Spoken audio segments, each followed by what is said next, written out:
All right, hello everyone. Thank you for joining us. Let's go over to our main screen. Turn on. There we are.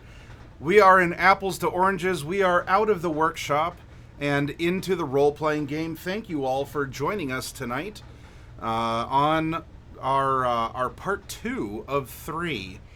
This part is entitled Mission Impromptu. And we're going to have some fun with this system. This is a modern incarnation of the 5e set of rules. Much of the mechanics and things you'll see or hear might sound familiar. We'll make some fun references. It shares the same engine. And in a way, this is also why we have Apples to Oranges as the title for the overall story.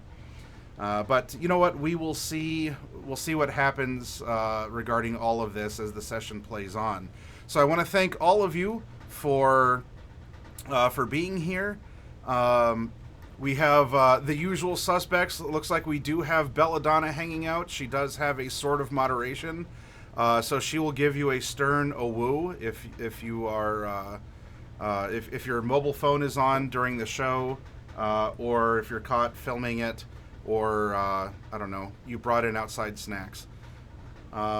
Anyway, let's get going. I'm going to unmute our players now that I've monopolized everyone's time. We should have, maybe not some background music. I got to turn the volume up on that. There we go. So we'll come back here. Now, we had our introductions in our last session, and we'll do the same because, look,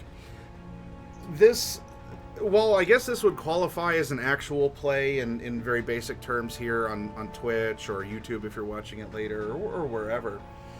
Ultimately, this is a game of some friends getting together and having fun. And so we will get into character, we will start the adventure, but as at least I normally do in my play groups, we sit down, we treat each other as human beings, have you been, what's going on? And I think that's a very important part of the game. You just don't show up like it's a job, you role play, and then you go home and you do it again next time. So last time, I believe we went in order here with Dr. Kent all the way down to Bernard. Let's reverse it this time. Let's start with Bernard here, played by Big Slam. And I hope that you had a good week. You're looking forward to the session. Anything going on, Big Slam, that you want to bring up? Or is there something in particular that, if you want instead to get into the mentality of your character, is there something on Bernard's mind right now before more is learned?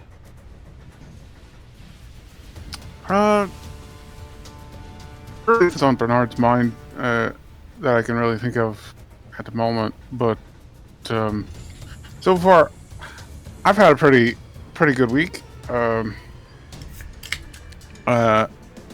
Unfortunately, a lot of my went on hiatus for the week, so I was kind of dry until today. So yay, I get to play again, so I look forward. Excellent. Then play we shall, and we'll have some of that. We will fun around and find out.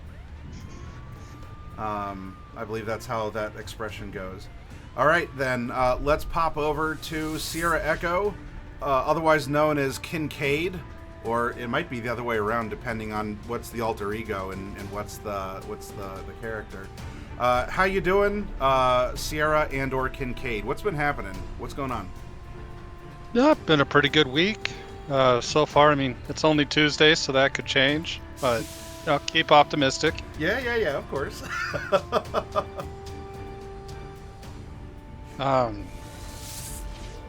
Not much else going on here. Just looking forward to a game tonight. Got a game of, what is it? See You Space Cowboy tomorrow night, which looks fun, sounds fun. Is that the official Cowboy Bebop role-playing game, or is this something that's thematically Cowboy Bebop? I think it's thematically Cowboy Bebop. Oh, all right. Because I wasn't able to find much information on it online, and so Well then, we'll look for that. I hope you enjoy it, and I want to hear about it too. I love hearing about not just people's like their personal like what happened at their table, but especially if it's a different system or a take on a different system. I'm all about it. So keep us informed, please. Okay. Now we're gonna bop down to Fragment, otherwise known as Night Mage. How you doing? Doing pretty good. How about yourself?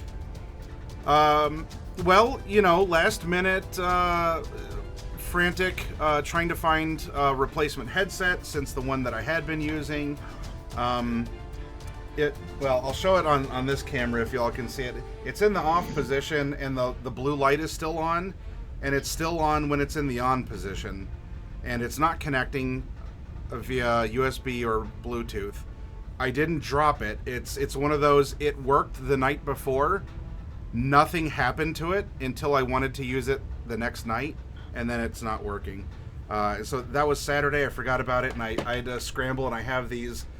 I almost feel like these are older, like radio tower. Like I should be working on an airstrip somewhere. Maybe that's thematic for what we're going to do, so I'll lean into it. I should have some aviators like you, honestly. I need to dress up more. Yeah, you know what? I got this. So.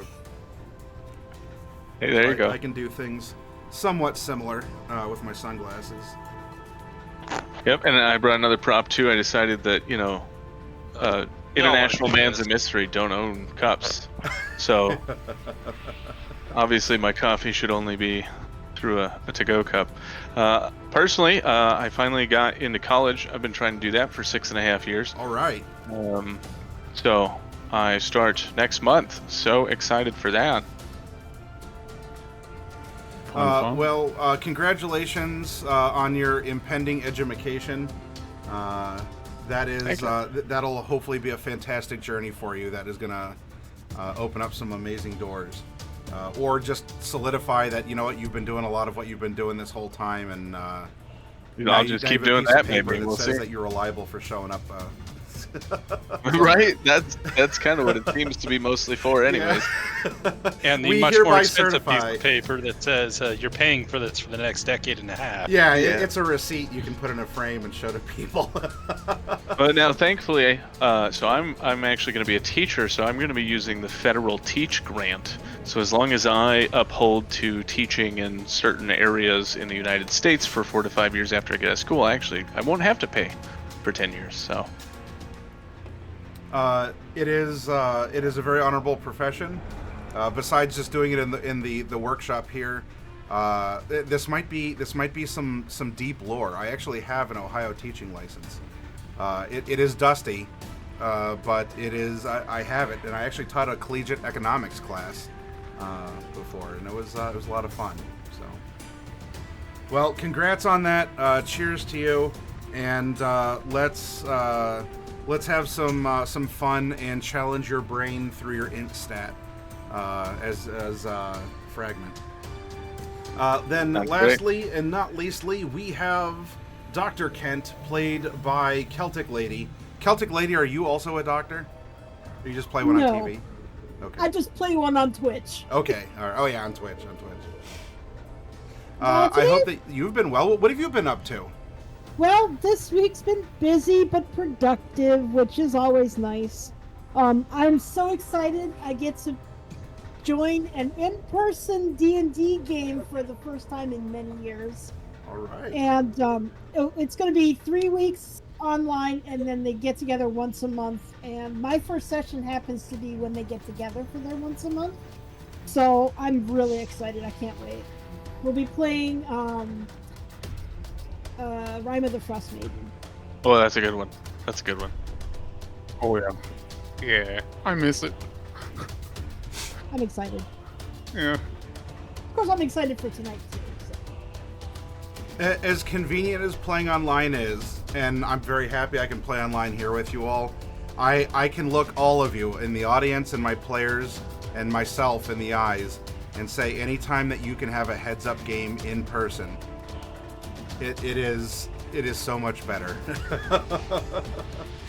Yeah. Well, I will try not to embarrass you nor fail you as your GM. Or you know what? It was brought up. Was it Big Slam? Was that you that brought it up earlier? That it shouldn't be GM. It should be director, given the themes of this game.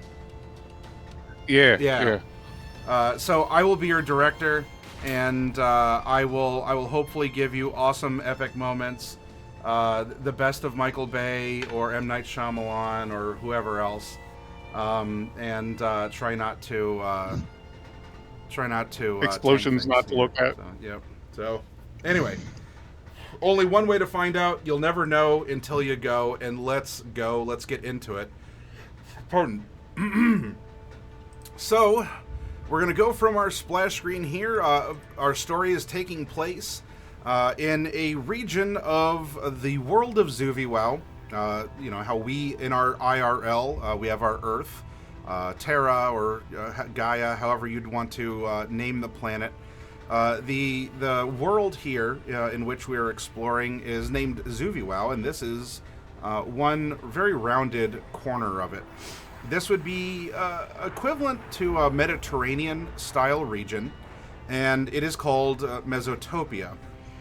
There are 6 major countries in Mesotopia, and they are all, well, they're finding unification through a lot of strife that has been going on.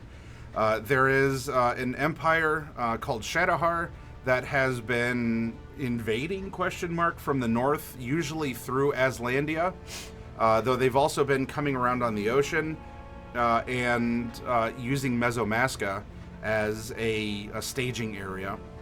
There seems to be a lot of compatibility or sympathy, or, well, who knows? It's an age of conspiracy theories. So there's sort of a two-pronged invasion. There has been violence. Not a lot of violence. They're not coming in guns a-blazing or using their very interesting Necrotech airships to do a lot of damage. However, there has been resistance against them economically, or even, as we found out last week, outside the Tumbled Wench.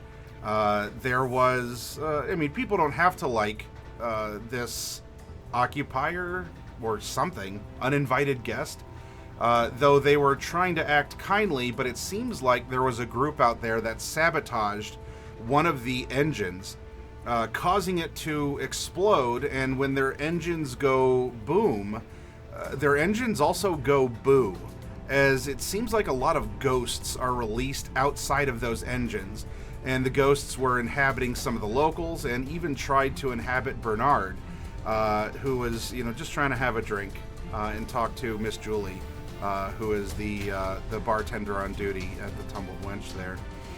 But there's also a lot of vampirism and other undead activity, not directly related to the Shadowhar's use of necromancy, particularly in their technology. Vampires have been on the rise, and that's a field of study that Dr. Kent had been exposed to. But also... maybe a third faction, which is at war, not even really with Mesotopia, but through Mesotopia. This really seems to be an intersection for a lot of strife and a lot of interesting plays, as there are these weird aberrations that have been popping up. And while they seem to have a general direction in which they act, or a consistency, despite many of them being amorphous in form, fusions of trees and flesh, or even flesh to metal and other substances, they act in very odd ways. Those who have any sort of a Fey heritage, those of Elven descent, have been targeted, have been abducted. The aberrations also seem to be unappreciative of the undead, be they vampires, be they zombies, be they ghosts. But they also are attacking or kidnapping, or even subsuming, converting, consuming something, the residents here of Mesotopia. And so they're not a neutral agent in this conflict, but what are they up to? Ooh. I don't know. We'll have to see here. So there's a lot that has been happening. We also have Kincaid and Fragment, who are members of various organizations that have been operating. Now, these are more, homegrown. These are Mesotopian agencies. They might be international or, clandestine for a national to work in another one. The details for that might be classified, and we'll have to see if we can get any details from Fragment or Kincaid, or if they're going to be hush-hush about it. Then that probably means that they're whatever their seniors that they report to won't have to break their fingers or make them disappear. So our story is taking place in this region. A series of events had happened to each of them that have also highlighted the strife that has been going on in Mesotopia.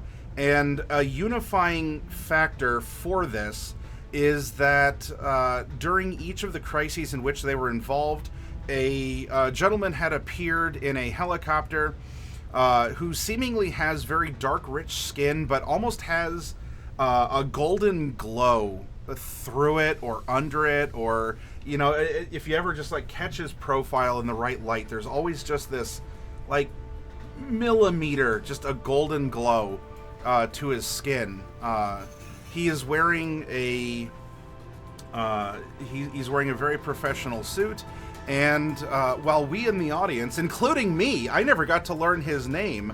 Hopefully we'll get some more information as each of the four characters here, Dr. Kent, Fragment, Kincaid, and Bernard, were recruited by this finely dressed and mysterious gentleman, taken aboard a helicopter and brought to a particular location, such that we may be able to speak. And I'm going to take us to that location, and we're going to have a little bit of catching up to do here.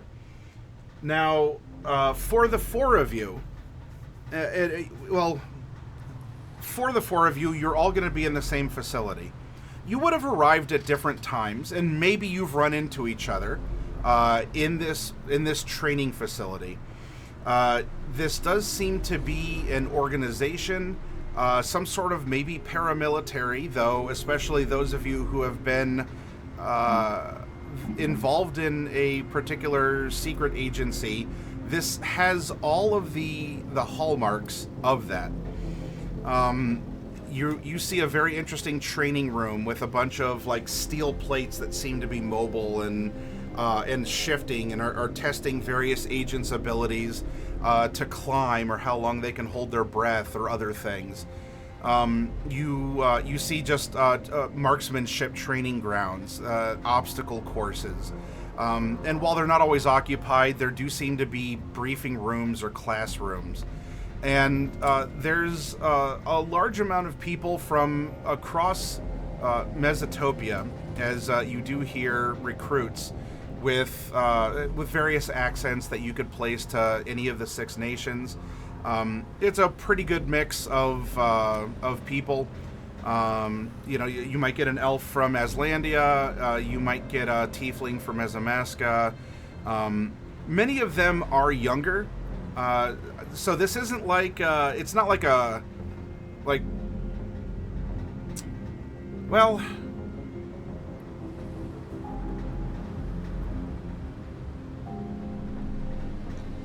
perhaps to call it, I don't know if there's an exact word for it, but it's not like there's preschool and babies or something. It's not like an orphanage that's taken in anyone super young. There are younger students that are here as well, and each of you in your own ways might have heard that this is a very weird extended family, as people have been collected from all around. And in fact, while you were brought in by this particular person who has introduced himself to you for the purposes of tonight IRL as GM to player, we will meet him and we'll have an actual introduction.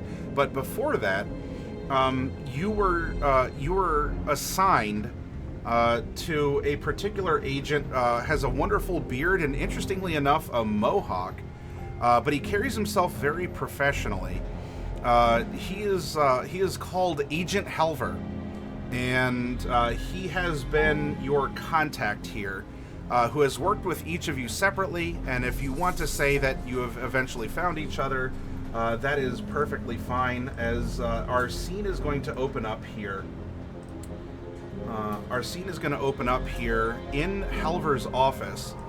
Helver does seem to keep a pretty good library of a lot of references.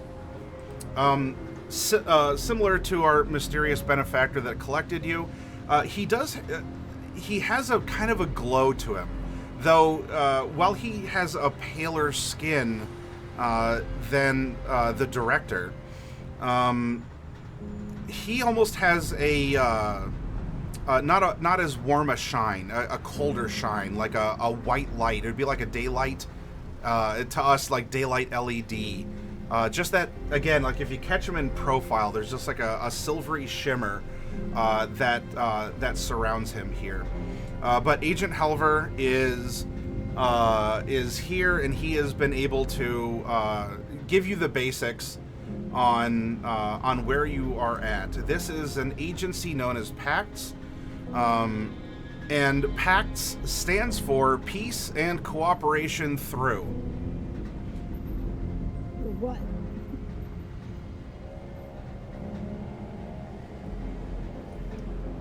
No questions? All right, we'll move on. No, I said through what? Oh, all right, I'm sorry, I didn't hear you. We might have got a lower, or it could be even be my headset, because I had to do it last minute.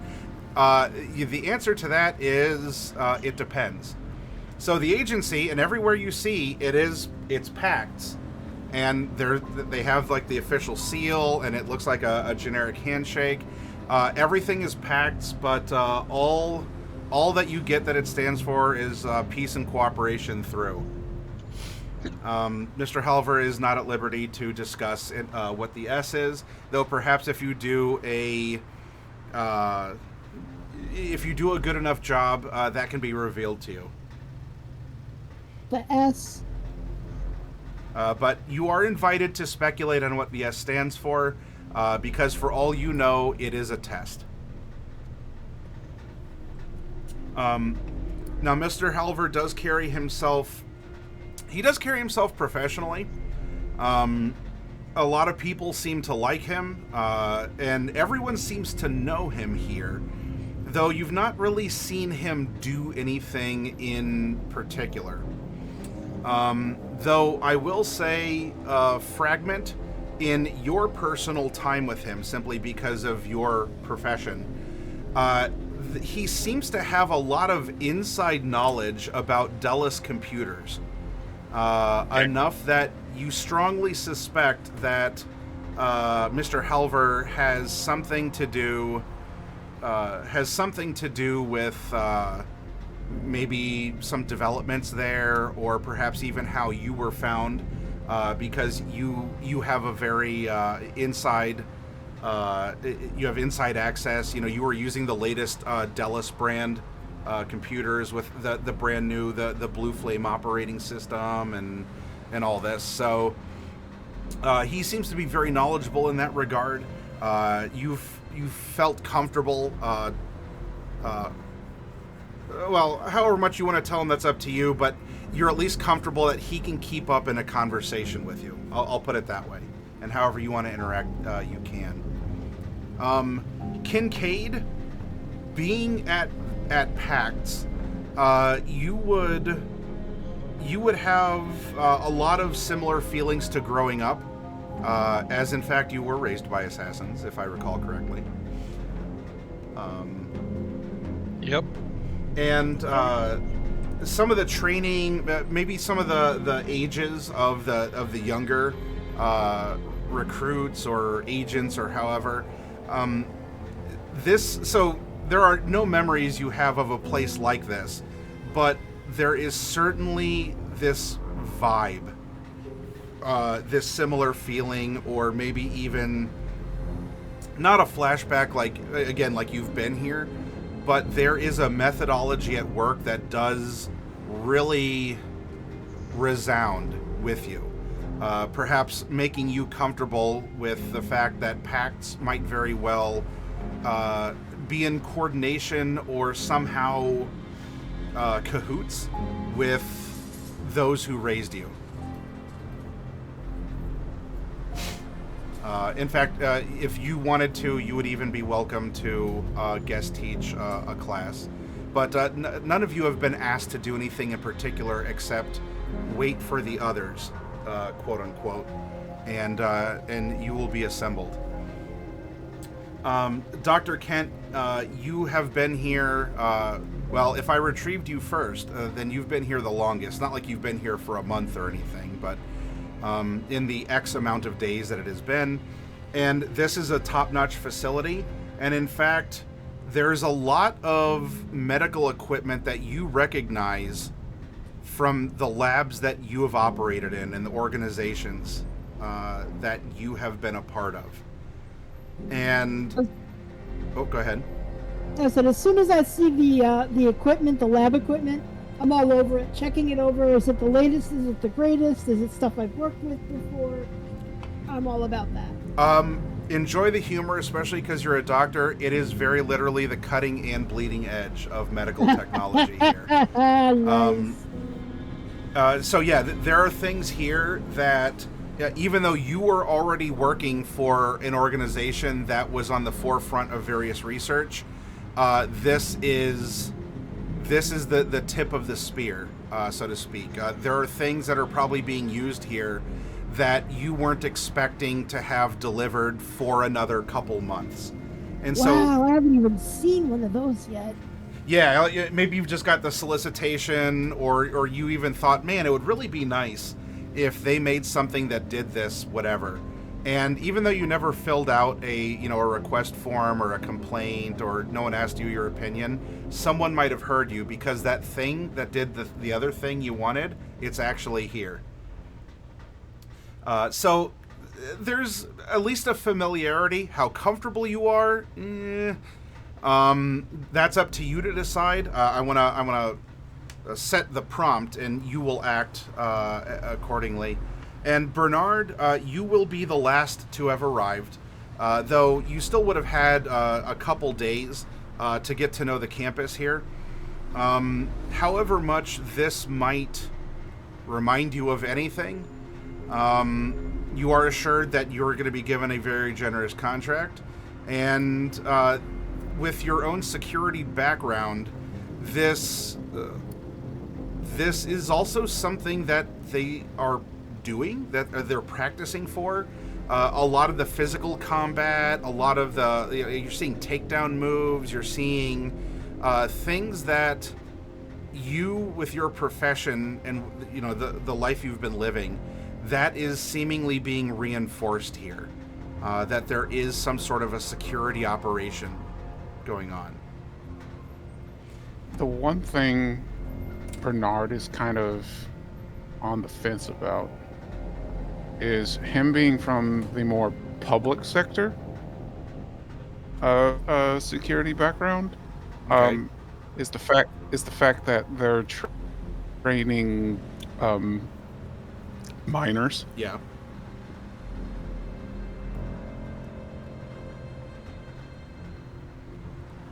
Other than that, he's familiar, like you said, with the security training and all that. But the fact that they're training minors is kind of irksome to him, because, like I said, he's from a more public sector, Mm-hmm. and honestly, he's kind of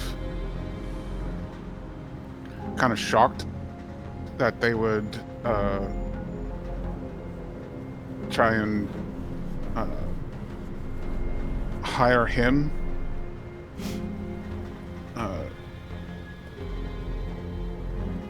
because he's from a more public sector company, and so he's up for it, and he needs the money because like I said last time, he's in between contracts, and he kind of flubbed the last one.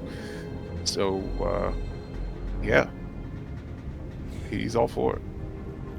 Well then, Bernard, it seems as though just because you know what's happening here doesn't mean you have to like it, and that is absolutely true.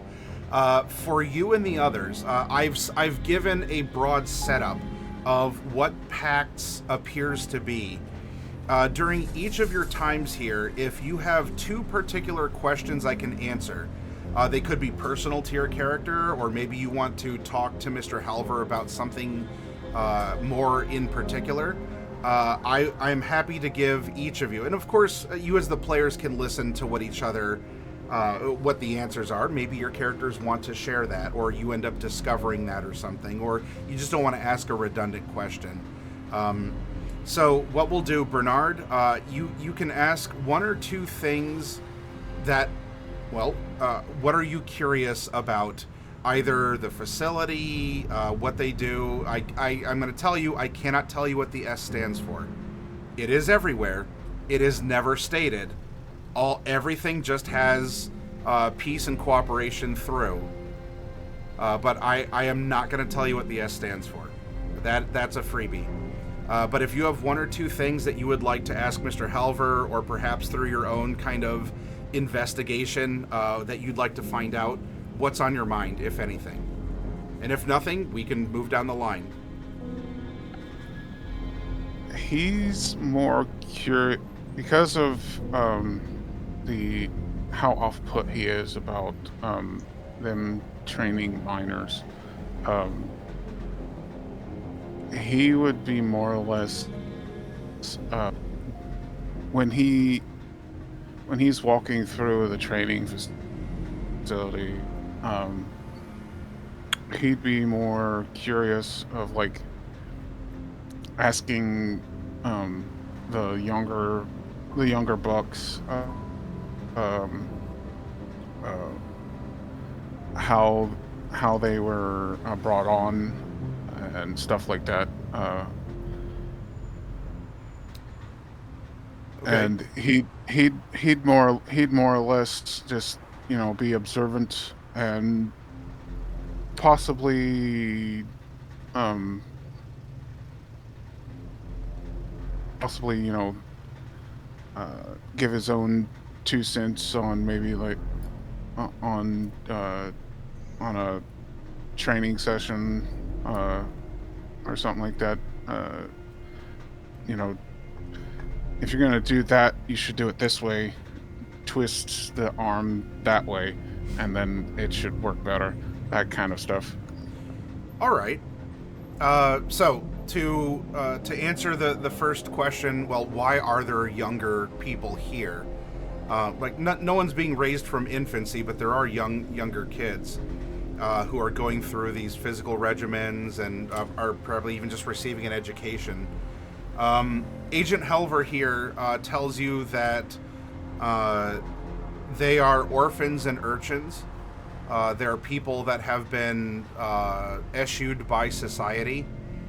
So while they do find many adults and recruit them, there are also many who don't have adults in their lives and still need some sort of guidance, some sort of structure. Many of their finest agents, whether they know it or not, have been brought out of this life and this lifestyle. He'll go on to talk to you about like a pair of tiefling siblings that he had ended up finding and starting to get them on the path. You know, just an anecdotal example. And you've seen plenty of others as well that you're here. Now, I don't know if that satisfies you, but it's at least an answer to your question. It does actually, and as he's listening to the anecdote, he's just really paying attention to he kind of absent-mindedly strokes his scars, remembering something, and he nods and he says he's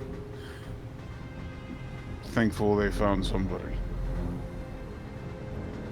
Was there anything else then, Bernard? You get one more question, or are you satisfied?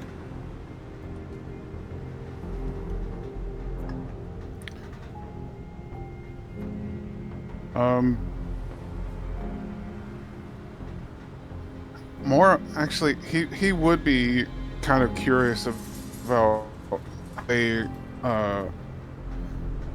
with as secretive and probably top notch as they are, why would they want someone like him from a public sector? The answer is because not everything needs to be secret. There's a lot of authenticity that comes along with an organization like this. Many of the others who found themselves, in fact, I'm sure you're going to meet some, are from other organizations that we touch. And they may not know about each other, but there is still a connection. And it really is the connection that counts. And he's going to point up to their main logo. As much as the handshake is universal among the peoples here of this region, it's not the hands, as those can vary. Some people don't even have them, let alone how many fingers.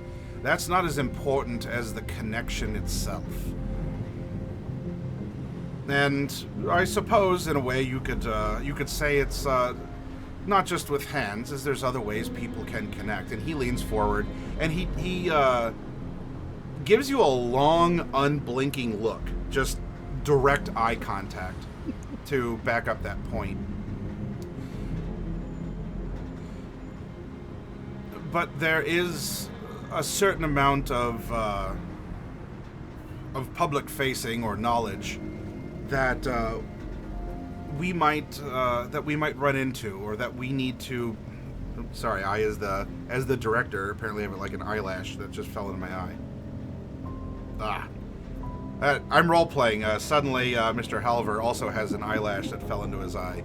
So this is totally Quick, immersive. ask him about the S now while he's distracted. This I'm bringing humanity to the NPC. We can relate to him. We can connect with him.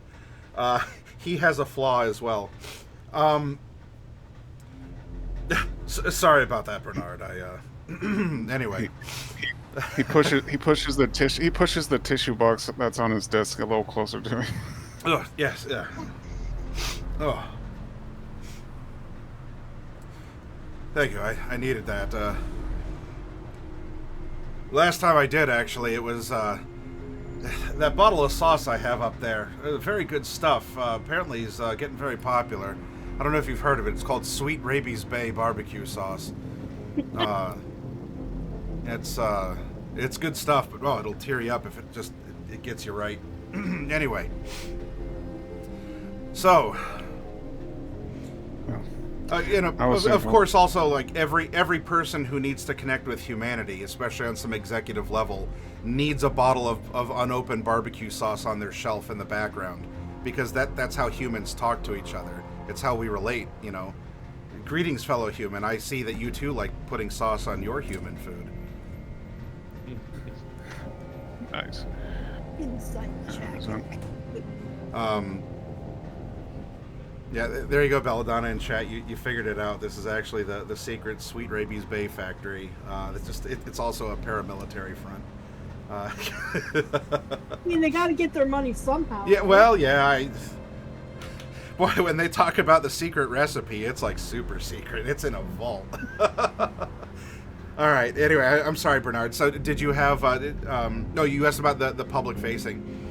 So the answer that ultimately Agent Halver is giving you is that this isn't meant to be just a secret society, a secret agency or something. This place serves a purpose, and a part of that, to keep perspective, is about the connections with people, so that they don't become disconnected, they don't become detached. And in particular, why he primarily oversees, I guess, lack of a better term, the adoption of the disaffected, of the kids who have been left with nothing because their parents died or left or something else. And so he tries to keep the connection strong, because the more people who are disconnected, it leads to a rough life. And so they do things that are... so at this point, Bernard wouldn't get the connections that I spoke about, like Fragment's like, oh, all right, so you are a secret hacking group. Or Kincaid's going, oh, you literally are assassins raising kids. But Bernard, what is shown to you from how you're taking this is it is an adoption, like an orphanage, or a fostering or something. There are extra steps to it, but they are trying to... Oh, my alert box isn't up, but I did just get an alert, and of course it's the Avengers theme for the follow. So I guess this is appropriate in its own way. So thank you very much for that follow. So in particular to you, Bernard, unless the others kind of let you in on, oh wow, this is actually a multifaceted secret agency. It does this. It's not super well known. It's not like, oh, a bunch of people are just dropping their kids off here all the time. Right. But it's trying to keep a connectivity, especially in these trying times where there are all of these, all the strife, all the conflict, so much that's happening to try and tear people apart, literally or metaphorically. As part of that into the more public sector, Bernard says, well, you certainly have my assistance, and I will put forth the best effort that anyone from Hammer could possibly give.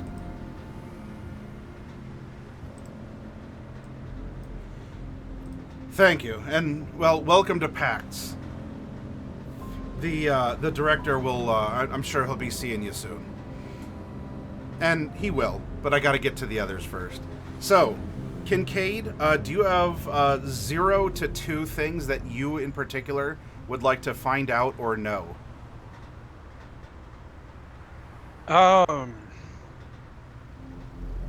I mean, I know you said you weren't going to tell us what the S stood for, Correct. so that's definitely at the top of the list of stuff I want to know. But anything else? I think initially the only thing Kincaid really wants to know is where's the mechanics bay, because legs got beat up and he's just really concerned about my robot and wanting to get it back up and running and repaired. You will absolutely be able to take legs back and get them fixed up. The tools here are top of the line. And now, I don't know if that's really grating to you as Kincaid. Like, are you the type of person like, it's not a real machine unless it's dirty, scratched up, and greasy? Can you appreciate like a sterile, clean engineering bay? You know, it's more on the clean and organized than a dirty garage. Well, I do tend to dislike well-organized workbenches because then people are going to notice when tools start going missing. Yep. Okay. Well, then this is a literal living hell for you, Kincaid, and I'm sorry. I mean, Kincaid can still work with the machines. He's just he knows that some of those 10 millimeter sockets are going to go missing, and it's always the 10 come millimeter. on with him. Yeah.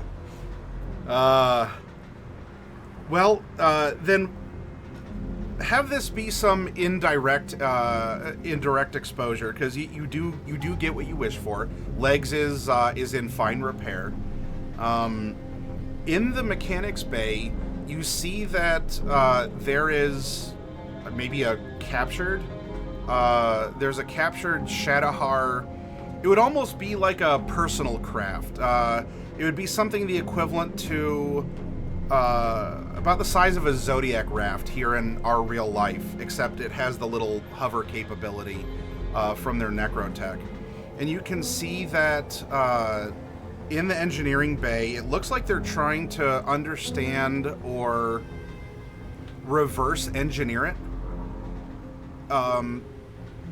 the progress of it is questionable, but you can see that one of these things has been taken apart, and there's these kind of donut-shaped engines that are intact and held aside, and there's a lot of clear warning labels like "Do not puncture," "Do not destroy."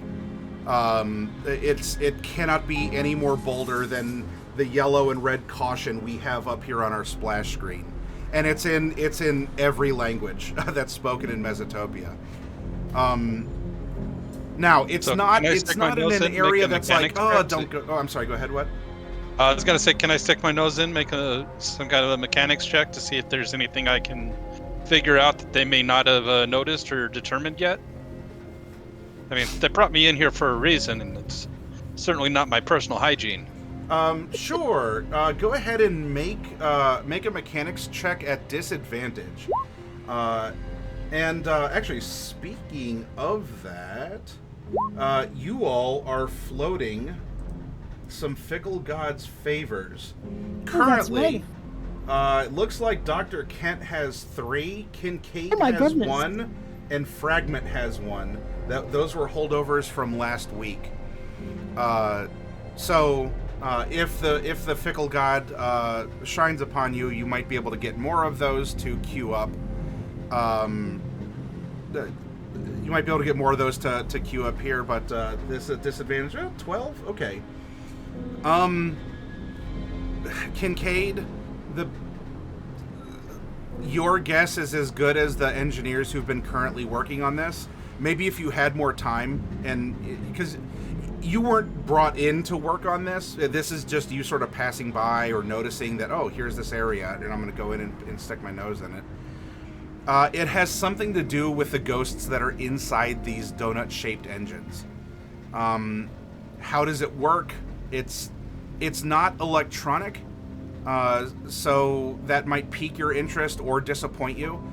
You probably couldn't get one of these to detonate from a particular skill that you have.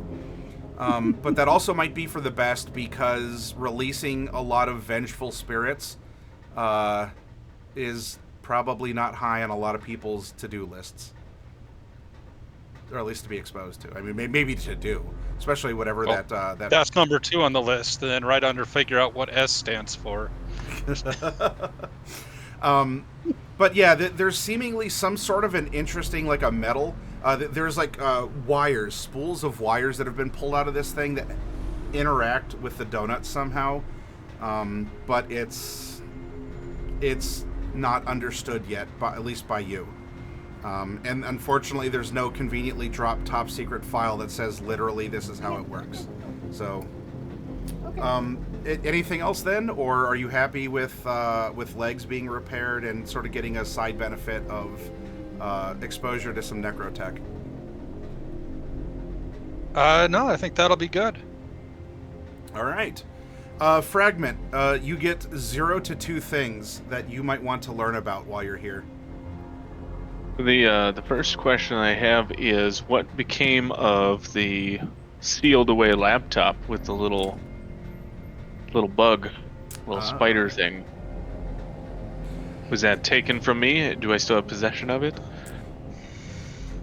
It was taken from you, and if you wish to be a part of its examination, then you are welcome to be a part of it. Yes, please. So that could be one of your questions, is what about the laptop? Indeed. What about the laptop? Given who you are in the position in your primary organization, you are let in on this. You're not receiving a lot of resistance from the other like data miners or IT people who are here.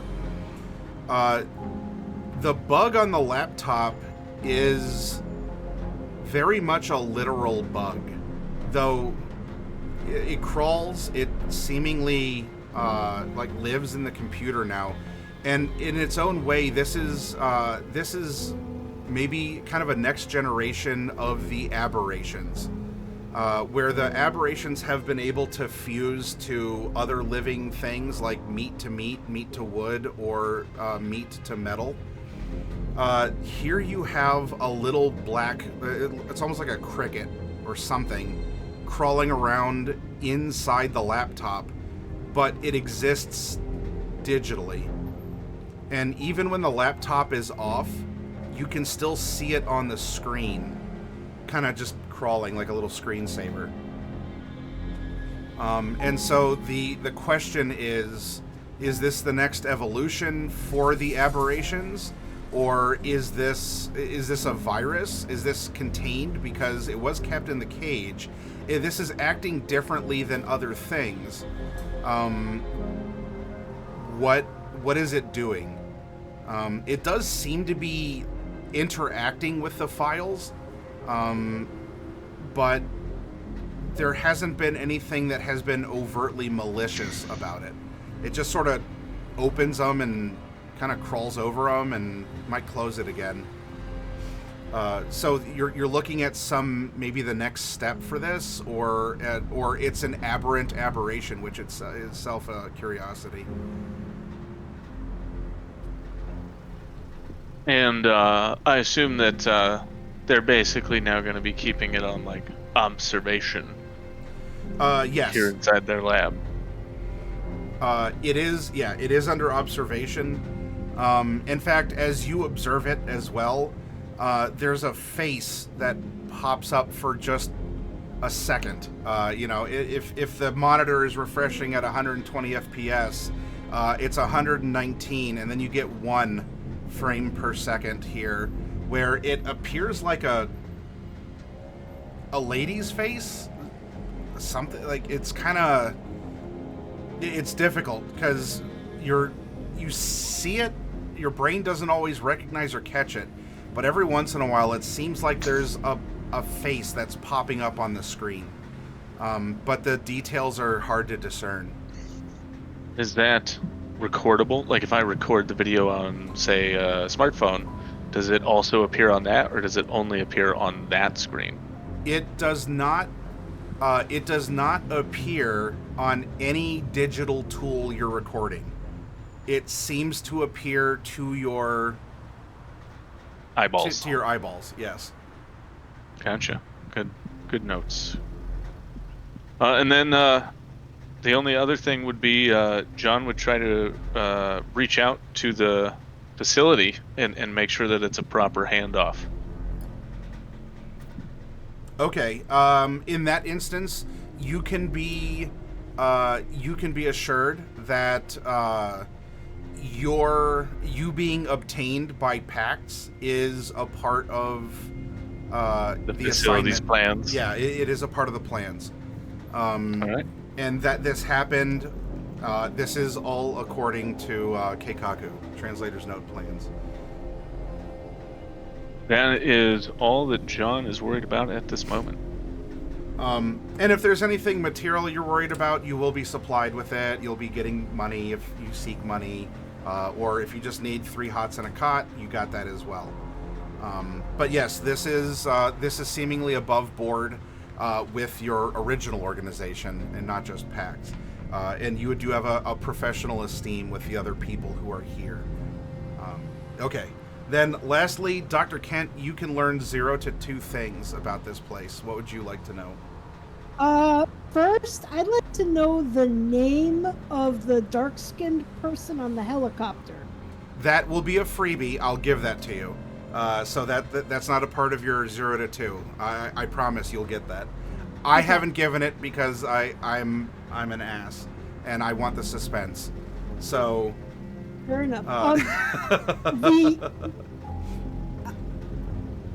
Because of things in her past, Dr. Kent is a little nervous about government-associated things.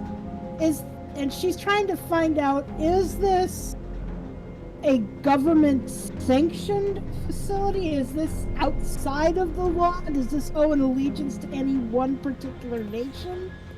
What kind of politics do they have?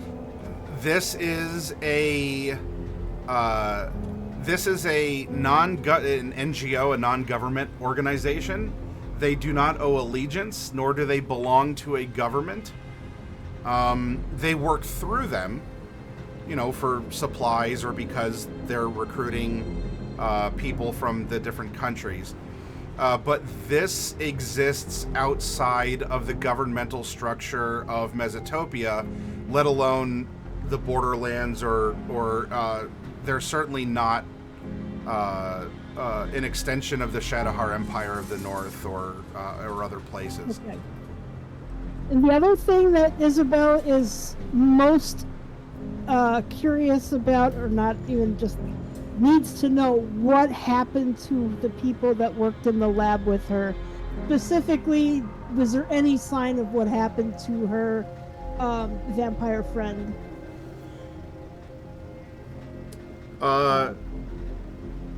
Mr. Halver will lean across the desk and he will make eye contact with you. If anything, he's been very earnest about that, very intense. Not in a way that he's trying to intimidate anyone, but when he talks, he is looking, not looking into your eyes longingly, oh, my heart, but he is constant eye contact. And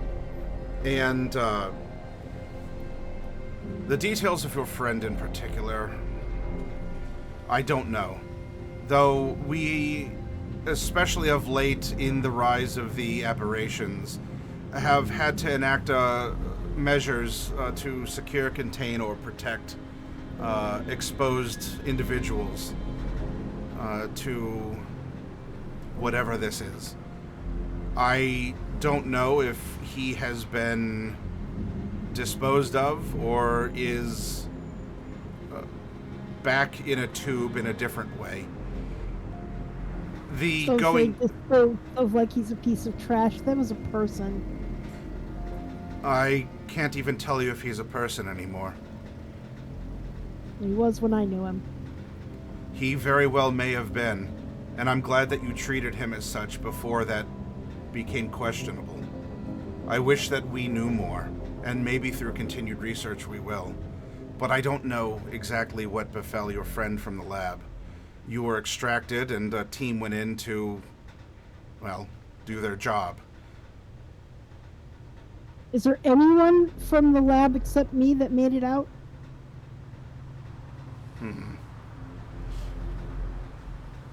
Opens a drawer, takes a file out.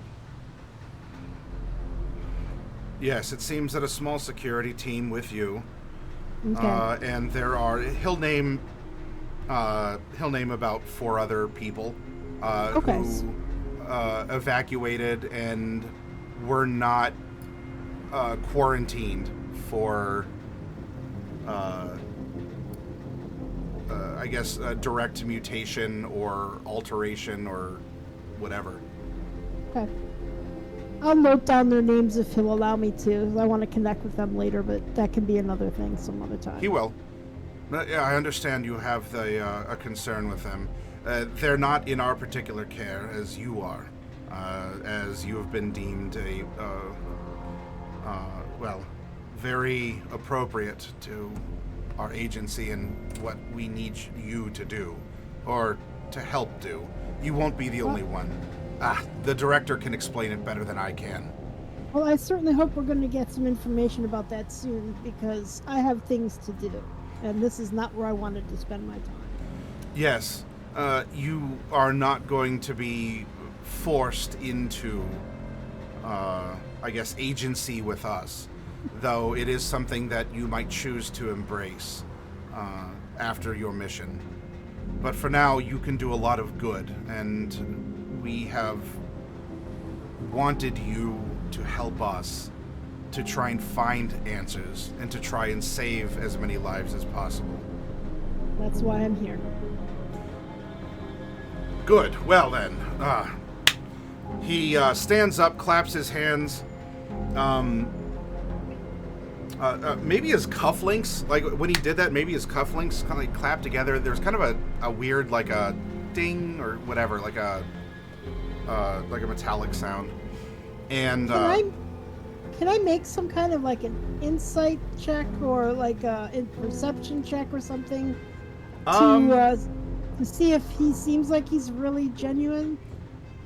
Yeah, tell you what, that's not a bad question here.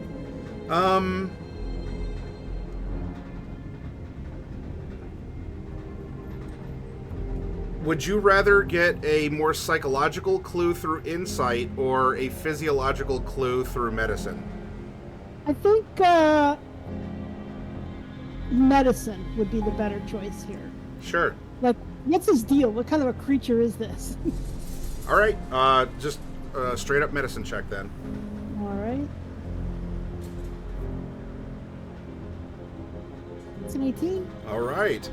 I'm very disappointed, crew. Not a 20 or above so far. This is going to be terrible. You're going to die. I'm just going to tell you right now. You're level 3. Everything needs to be 20 or higher. All right, in 18, you are convinced he is not as he appears. You think maybe he's dragonborn in some way. Just things that, without having a medically trained eye, there is some sort of reptilian nature to him, though he appears as a human, as you see here. And maybe it was the shine in his eye, but also, were they slit at some point when you were talking to him? He does make an awful lot of eye contact. But while you can't say with certainty what he is definitely not human as he is appearing. Okay. That just confirms what I suspected. Thank you. Yep. So he gets up and, Doctor, it appears that, and he kind of does that, he looks at his watch. Yes, it's about time. The others will be gathered together in the room.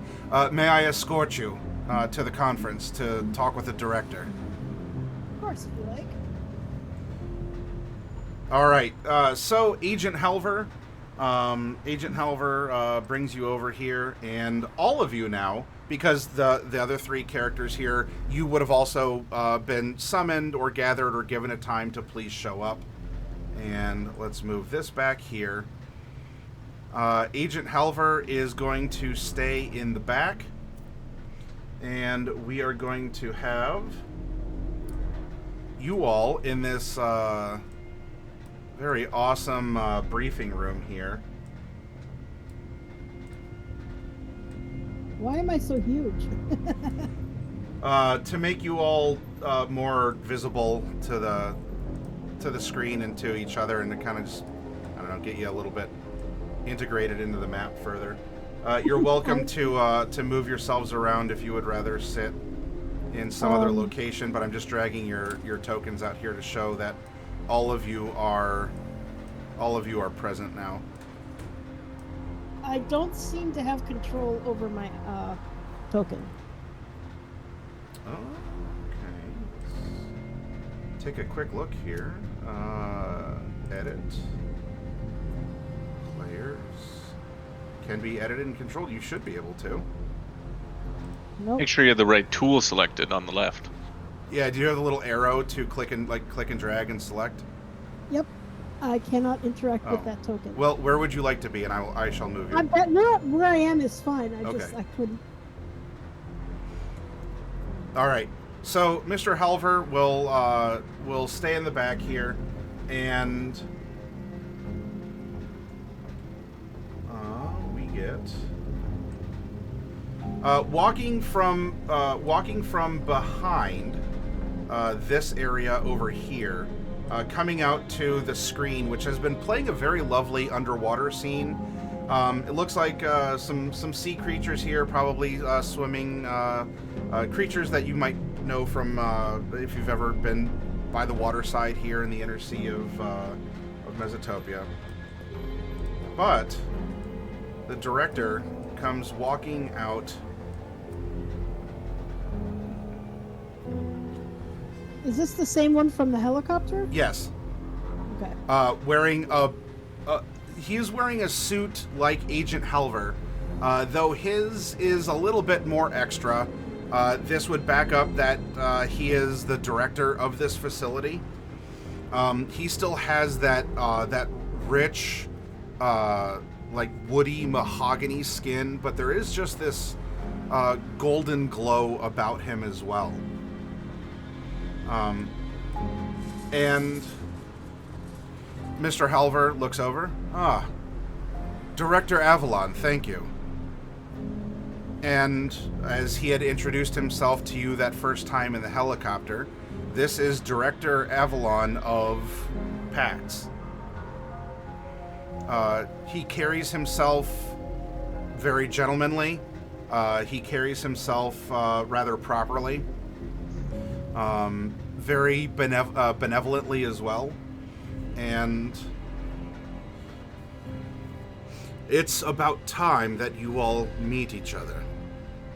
And he looks to each of you, but there was a conversation that there are others who have been brought in to work on a particular mission.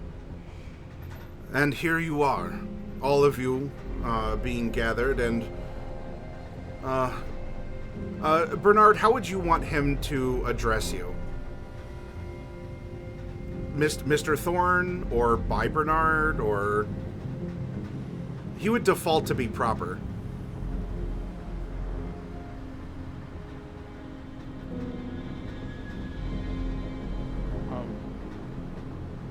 Bernard would be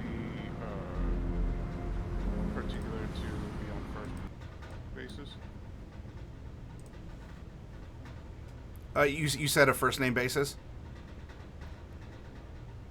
Yes. Okay. And Bernard here being the last to join this, group, party, coterie, however you'd like to refer to yourselves. In fact, I know that there are many who eventually just call themselves by some name or another. I can only assign a particular case file to you, so if you wish for something a little bit more colorful, you're welcome. But perhaps that comes later. Now that you're here, I want to have you meet each other, and I'm going to discuss why I have chosen you. Now, this is a little bit of a meet and greet. He would introduce each of you, kind of go over what he has of you. Nothing like you're being extorted because, PAX has your browsing history or whatever. He goes into your professional record, things that you would have been known for.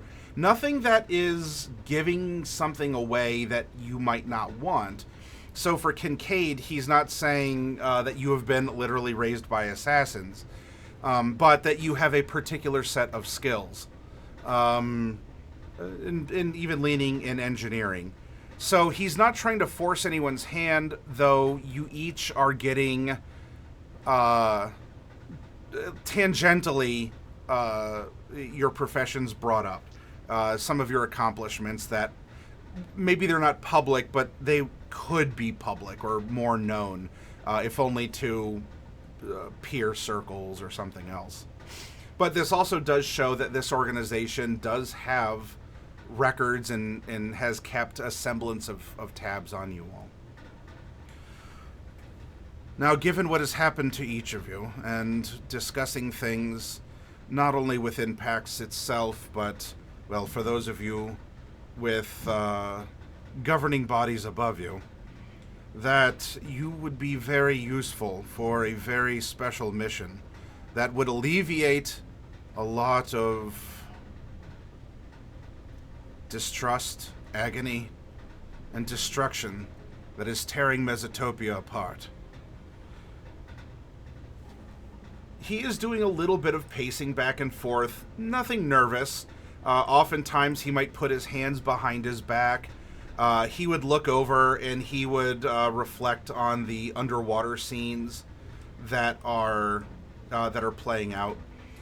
This first part, though, does feel formal, somewhat stuffy, and he actually will stop while he is getting into this, and this seems like a style of briefing he's delivered many times before. If you don't mind, a change of scenery, I think, would do us all well. I find something like this, it can be peaceful, but I'm much more of an outdoorsy type of person. Are you all right with that? Your office. Fragment is. Not many doors underwater. Well, we're not actually underwater. And you won't actually be where I'm going to take you. But it might feel a little better. Fragment here at the facility, he is, I'm wearing a button-up shirt, which he would be wearing in public, but here at the facility, he's like the white, basic t-shirt, jeans, Okay. still wearing the sunglasses, little styrofoam cup of coffee. And when he asks if he wants to go outside, there's just a single eyebrow that goes up, and he goes, "It's your show, boss." It is my show, unfortunately. Have any of you ever wished that you didn't have a particular job? Don't think I've known any other job. He turns and faces this underwater scene playing out, and he makes a motion with one of his hands, and as he does, the lighting changes, and the scenery around the room, like where you're sitting, still is a seat, but in a kind of a holodeck style or some sort of illusory style. The scene changes. And all of you are sitting on rocks around a circle. You're outside. There are clouds that are blowing overhead.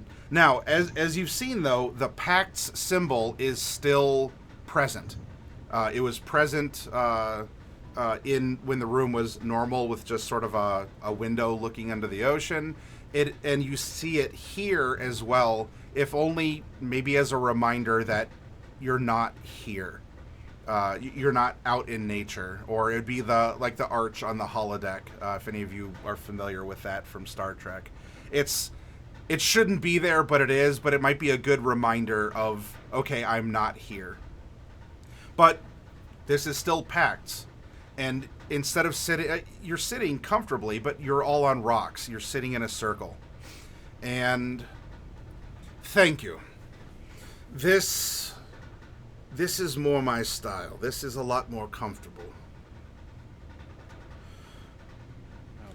Our region of Zuviwao is in great turmoil. And I can look each of you in the eyes.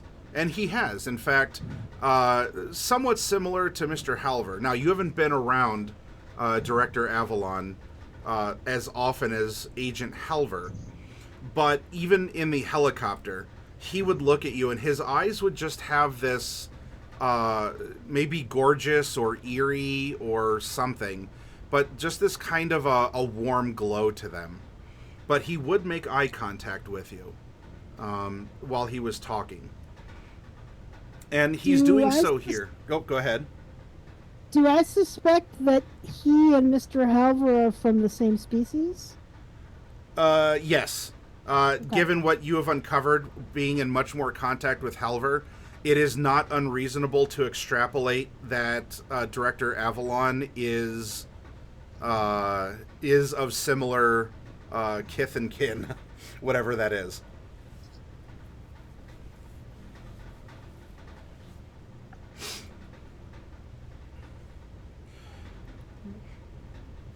Now, we as an organization touch on many others.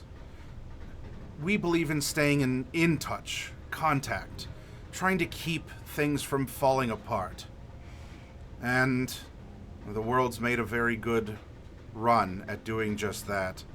And not even just Zuviwao herself, but here in Mesotopia.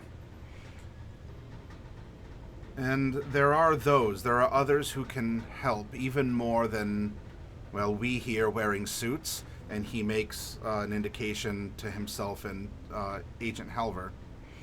And you all who are gathered here.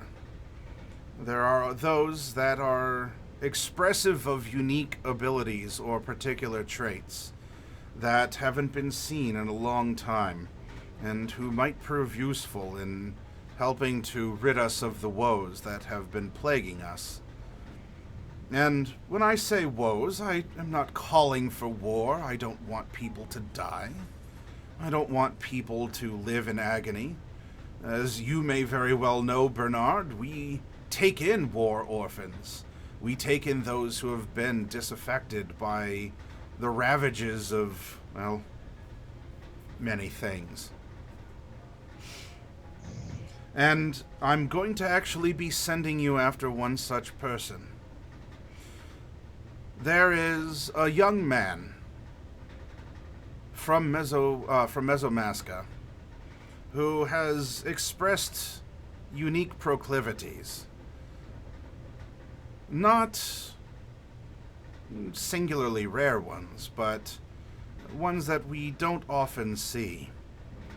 We had a team of agents that were going to be giving him escort, but unfortunately, they lost him.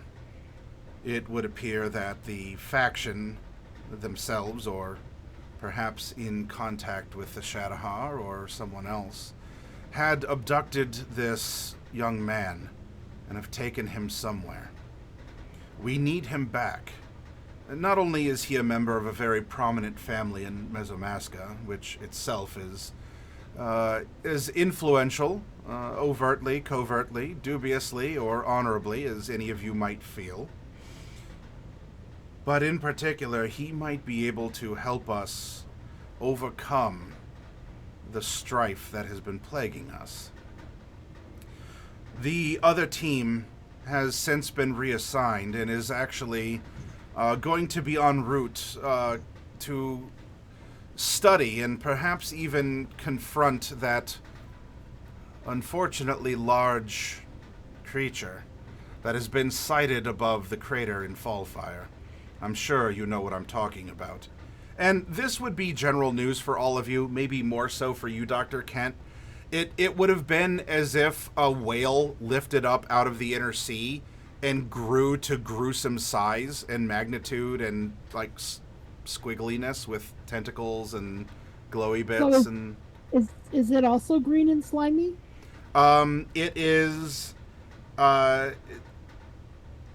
it might have a greenness to it, but it is more just like black of flesh.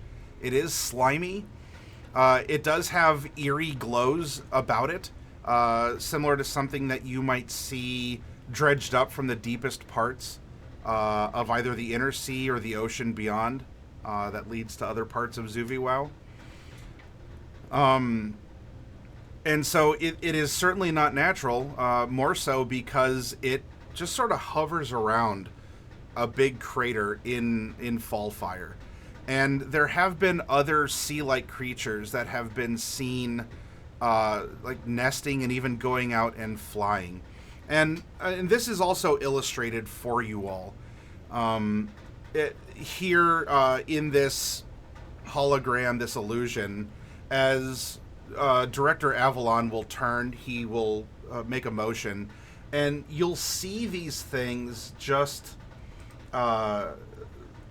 float.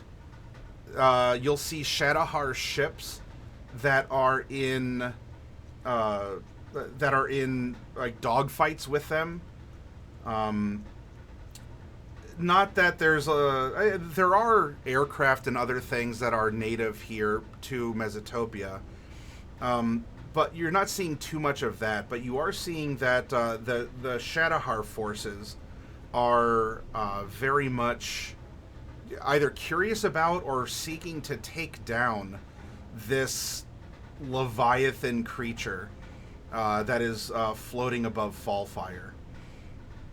And these other kind of screaming more wiry, tendrily things that that fly around and screech.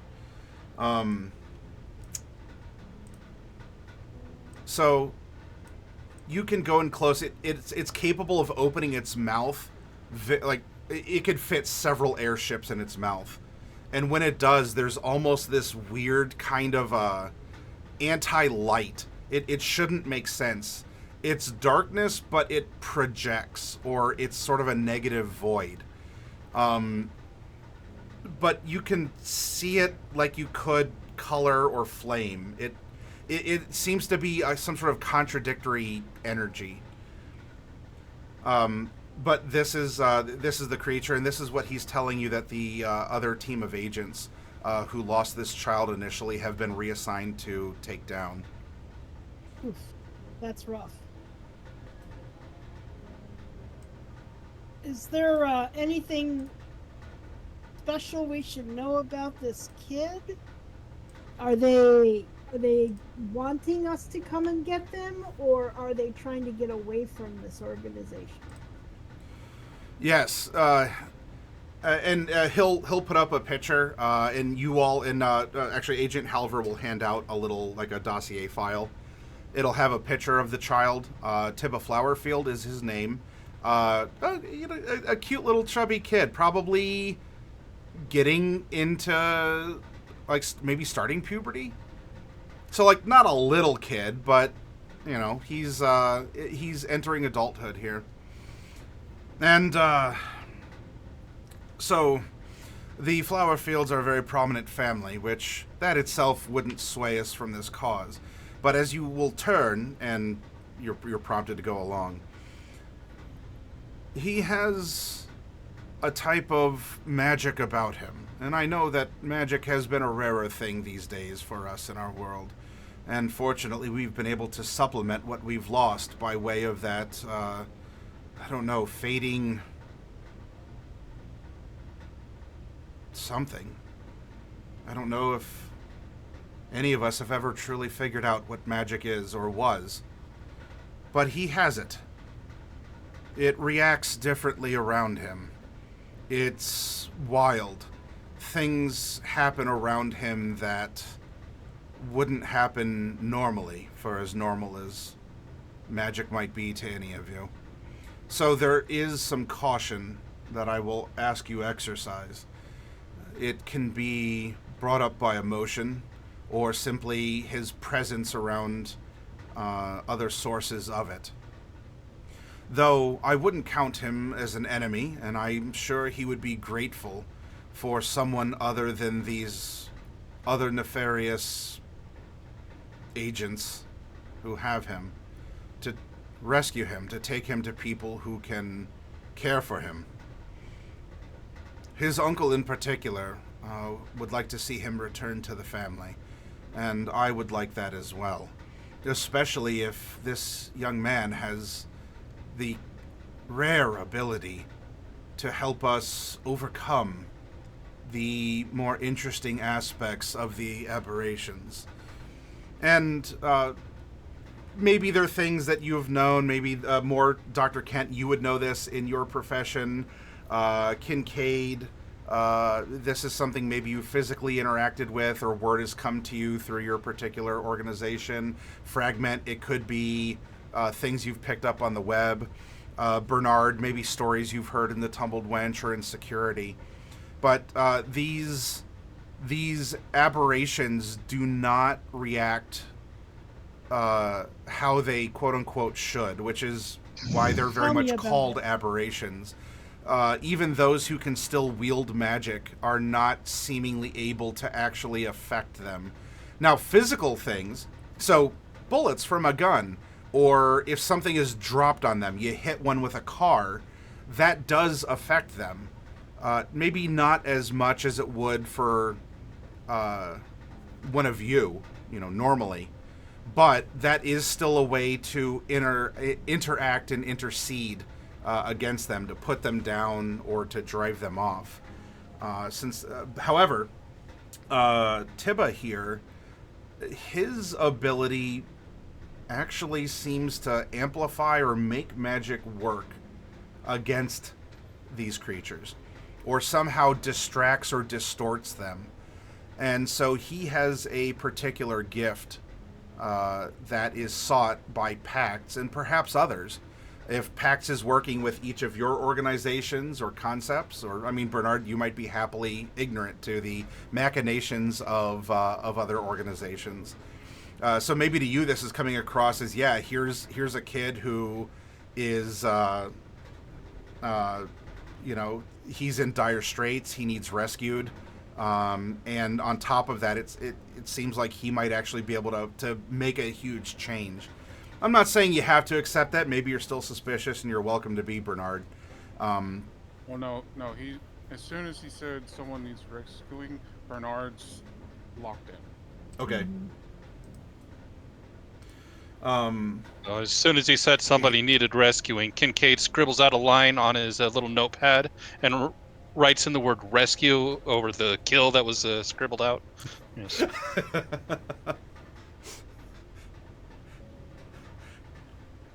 Kill to rescue, not re-kill. It's spelled wrong, of course, Yeah, okay. but RESKEWWW. That looks right. RESKELL. That's true. You are brilliant, but in a different way. You are a man of Renaissance thinking. So. And apparently Renaissance spelling. He is the cutting edge of street culture here and popular trends.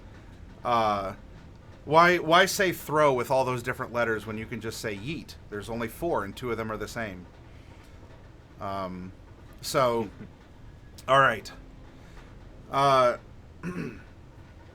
And for this, not only, well, hopefully you'll be able to learn more, which will be valuable for your own individual lives, as I have no claim upon you beyond, well, that which I hope you'll volunteer here. However, if you do find this work admirable, then there will be places for you here in Pacts, for there is still a battle that lies ahead of us. Whether Tibba, and I hope he's still alive, but whether we have him or not, there's always work to be done. There's always strife to try and quell. There are agreements that must be honored, as many have been broken in the past, currently, and even into the future. As long as the kid's got an actual choice, then I'm okay with it. Kincaid kind of raises his hand. He's like, yeah, I got to know what the S stands for before I sign anything. Yes. Well, perhaps you might learn what the S stands for as you go on this mission. As I can tell you, those who are fully fledged agents of Pacts have learned the secret of S. And you may ask yourself, did I just give you the word? Maybe, but maybe not. He seems very... for as proper as he's come across, he seems very self-amused. How about a hint? How many letters in the S word? Is it 4? Because I know some really good 4-letter S words. Ah, I can instead tell you this. So, to equip you for this mission, why don't we leave this... And despite being in the great outdoors, you're in this like stone circle, and I would like to offer you the vehicles by which you'll make your entrance to the last known location.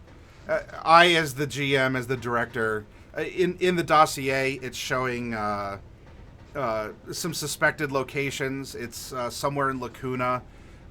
You are encouraged to travel not by air, especially because of the creatures that have been flying around, let alone the Shadowheart presence, who might be curious, or otherwise air travel gets a lot of attention.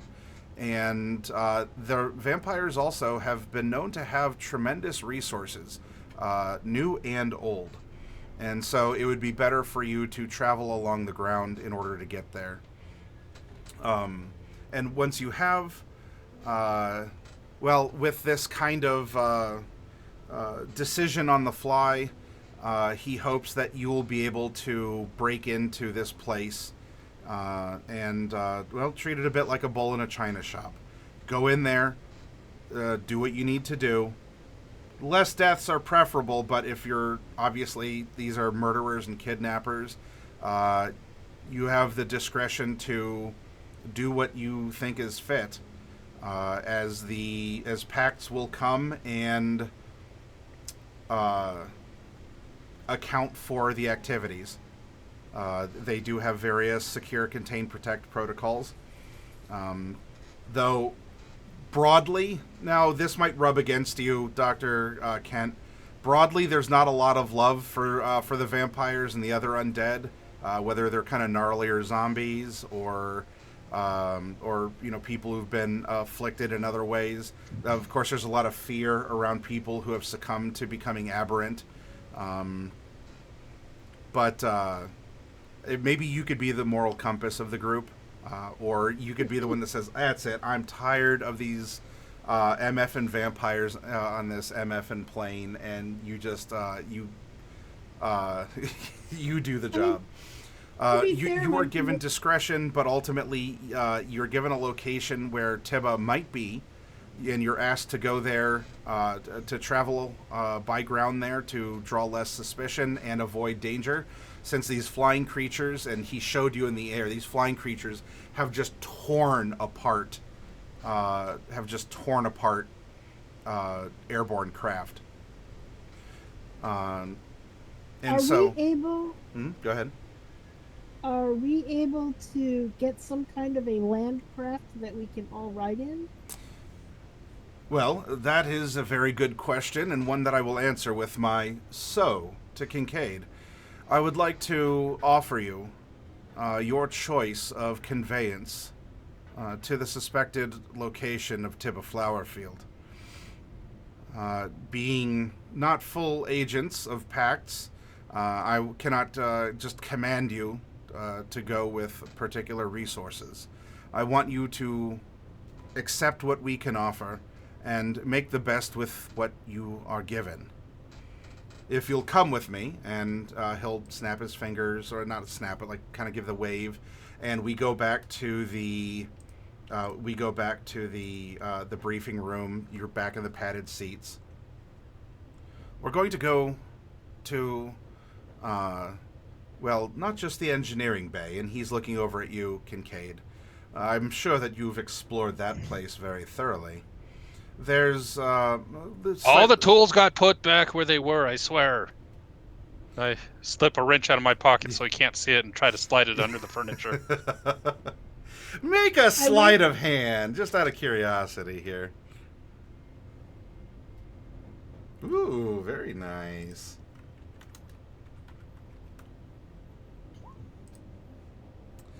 If he saw you, he didn't let you know, or he might not have seen you do it. But one of those wrenches does slip very easily between the between the cushions on the couch here. But if you'll follow me, and I believe that Agent Halver, you have other work to attend to, so it will be the four of you, and Director Avalon will take you to the special garage himself. Agent Halver will excuse himself, and he will dip out of the picture, and this is going to leave you all walking through the facility and getting to the garage. Now, when you enter the garage, I want a little music, just not overpowering. Hang on, I'm looking at the music level here. All right.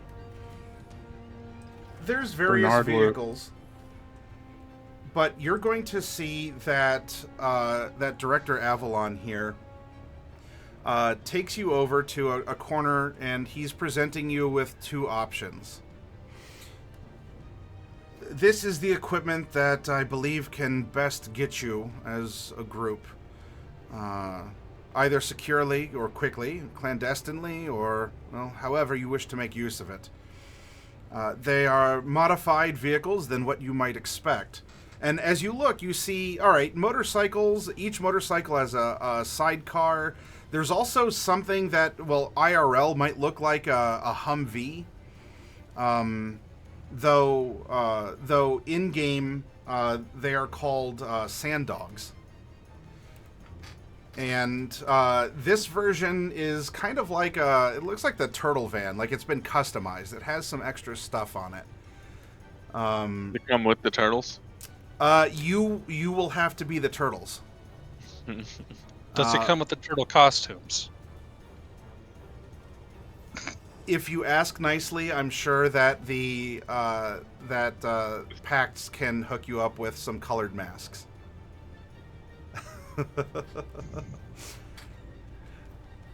So there's going to be some flourishing. Some of you might be geeking out over what you're seeing because you would recognize it. Oh, it's this, and it has the this or the that. Out of character, I'm going to present you some options. Now, in our super secret Discord, I will drop the mechanical info, the in-game mechanics, for you to consider. But the general idea, while I'm dragging this stuff over into chat here for you all. We have... that my computer is an international computing business machine. That's right. It's a VM.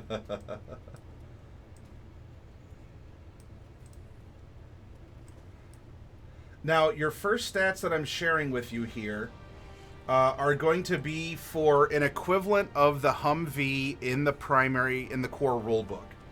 I highlighted those and I uploaded those as pictures to our Discord.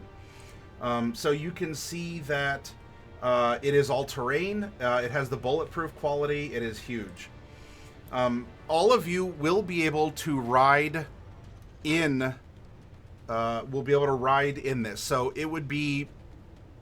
It would carry the party. Now, the additions to this, which are, in and out of game. Let me go to that real quick, so this is a modified sand dog, and the particular model here is called the Casimir.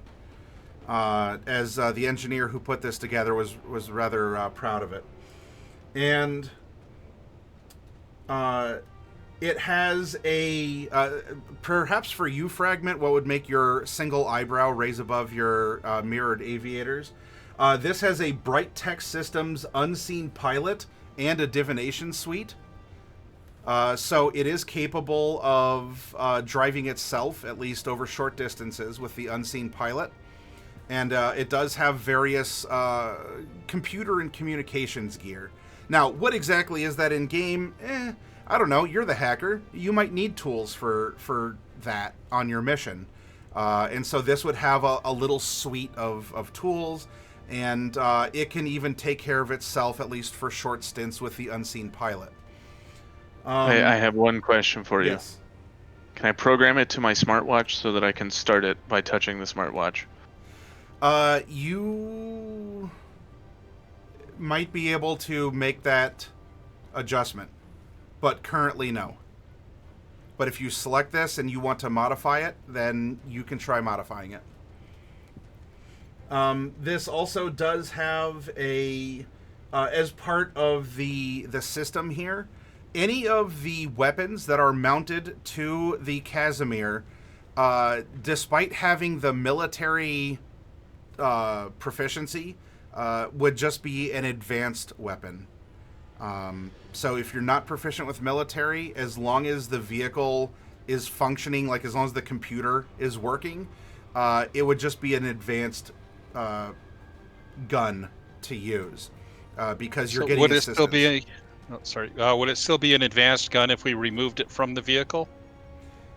Or would that go back to being military? It would go back to being military. If it's on the van, then it's a part of that system that's making it easier. So it has two light machine guns. It also has one rocket launcher that so that's single, so someone would load it and you'd fire a rocket one at a time. It also has a grappler, like a like it can if you don't want to load up the rocket, there's like a big like a grappling hook that you can.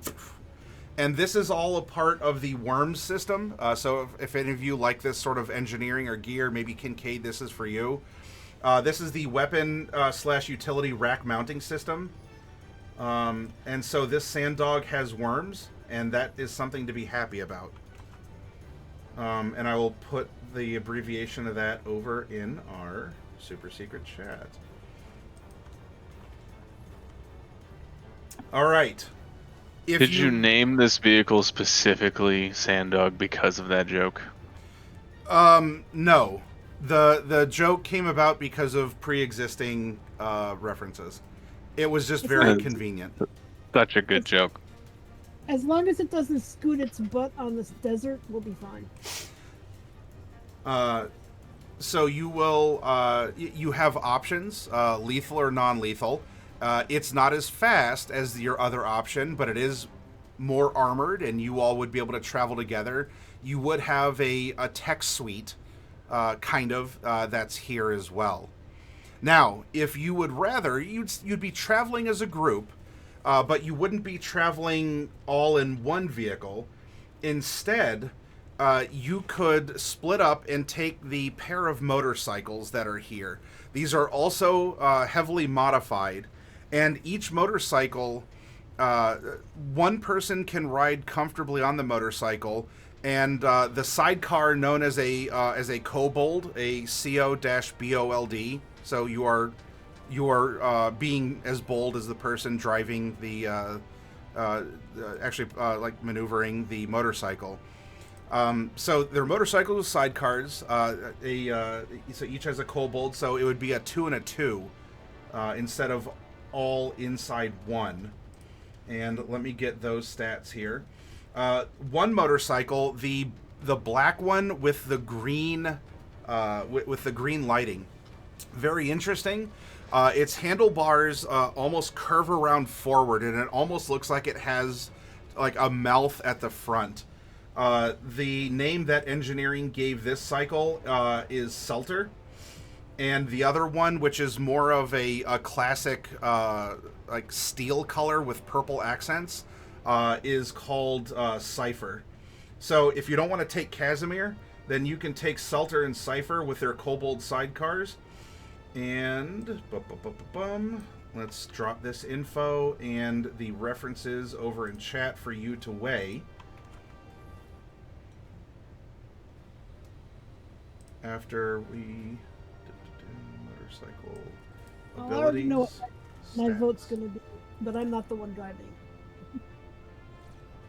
Oh, I forgot to put the rocket damage. So I put the rocket damage with the motorcycles because I forgot to drop it in the above. All right, so there's the 3 references as well as the written out. So you could go in the one van, or you could take twin motorcycles.